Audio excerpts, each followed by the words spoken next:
Imaginez, un club enfumé de Chicago dans les années 50. Sur scène, des musiciens de jazz improvisent. Pour eux, le monde se divise en deux. Il y a eux, les initiés, les artistes, qui vivent la nuit, qui repoussent les limites. Et puis, il y a les autres, le public, les pecnos, the squares. Ces gens ordinaires qui ne comprennent rien à leur musique, à leur mode de vie. Maintenant, posez-vous la question. Qui sont les véritables marginaux ici? Les musiciens qui se voient comme une élite?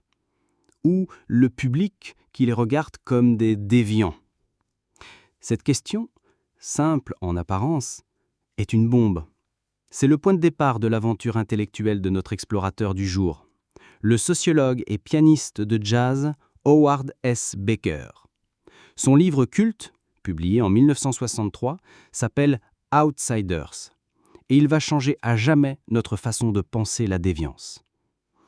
Jusqu'à Baker, la sociologie se posait une question simple. Pourquoi les gens deviennent-ils des déviants?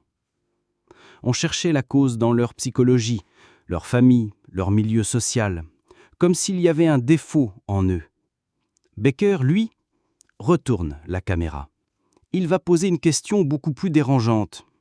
Qui a le pouvoir de dire qui est déviant? Sa découverte est fulgurante. Elle la résume en une phrase, qui est le cœur de son livre. La déviance n'est pas une qualité de l'acte qu'une personne commet. C'est une conséquence de l'application par les autres d'une règle et d'une sanction. Pour le dire plus simplement, un acte n'est pas déviant en soi. Il le devient quand quelqu'un pointe le doigt et colle dessus une étiquette. La déviance, c'est un projecteur social. L'acte lui-même peut se passer dans l'ombre, mais c'est l'étiquette qui le met en pleine lumière et le définit pour tout le monde. Tuer quelqu'un est un acte, mais s'il est commis par un soldat en temps de guerre, c'est de l'héroïsme. S'il est commis par un citoyen dans la rue, c'est un meurtre. L'acte est similaire, mais l'étiquette change tout. Pour nous le prouver, Baker nous emmène sur deux terrains d'enquête. Les musiciens de jazz et les fumeurs de marijuana. Il nous montre que devenir un fumeur de marijuana n'a rien d'automatique. C'est un apprentissage social en 3 étapes. 1. Apprendre la technique. Il faut apprendre à fumer correctement pour que la drogue produise un effet. 2. Apprendre à percevoir les effets. Il faut apprendre à reconnaître les symptômes, avoir faim, voir les couleurs différemment et à les associer à la drogue. Beaucoup de débutants ne sentent rien au début. Et 3. Apprendre à apprécier les effets. Il faut apprendre au contact des autres fumeurs à trouver ces sensations agréables. Devenir un déviant, ici, n'est pas un basculement, c'est une carrière avec ses étapes et ses rites d'initiation au sein d'un groupe qui partage ses propres normes. Mais alors, qui sont ceux qui créent ces étiquettes? Baker leur donne un nom, les entrepreneurs de morale.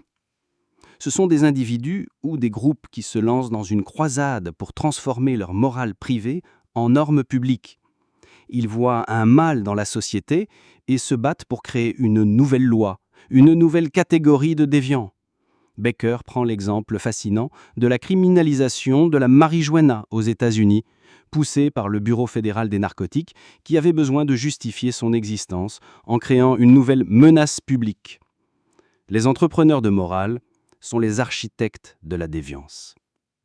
L'aventure d'Outsiders, c'est donc un reversement de perspective totale. On ne regarde plus le déviant avec pitié ou mépris, mais on se tourne vers la société elle-même, vers ceux qui ont le pouvoir de tracer la ligne entre le normal et le pathologique. Baker nous a donné des lunettes pour voir que cette ligne n'est pas naturelle.